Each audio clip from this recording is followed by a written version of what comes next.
बदीन में रिपोर्ट करे via Altaf Memon. Badin national press club Badin जी सालियानी चूंड समूरा उहदेदार बिना मुकाबले चूंडिजी विया। नफ़ीस मेमण सदर, शिराज मेमण नायब सदर, नईम मेमण जनरल सेक्रेटरी, सजाद दर्स ऐं मोहम्मद तलहा आराई सीनियर नायब सदर चूंडिजी विया।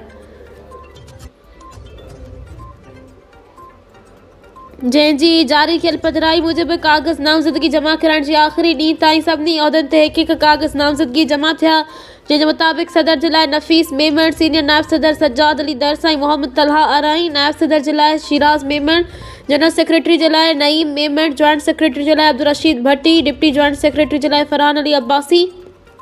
फिनांस सेक्रेटरी जे लाइ रियाज़ अली लाशारी, इंफॉर्मेशन सेक्रेटरी जे लाइ साईं महफूज़ शाह, प्रेस सेक्रेटरी जे लाइ अयूब शेख, जॾहिं त वर्किंग कमेटी जे लाइ जाफ़र मुश्ताक, ज़ुल्फ़िकार मेमण, अल्ताफ़ मेमण, अशफ़ाक़ मंदरो, रजब अली रामू, हैदर अली दर्स, ग़ुलाम मुस्तफ़ा खोसो जा कागज़ नामज़दगी जमा कराया विया। इलेक्शन कमेटी जी पधिराई मूजिब सभिनी उहिदनि ते हिकु फॉर्म नामज़दगी दाख़िल थियण सबबि सभिनी उहिदेदारनि खे बिना मुक़ाबले मुंतख़िब करार ॾिनो वियो आहे।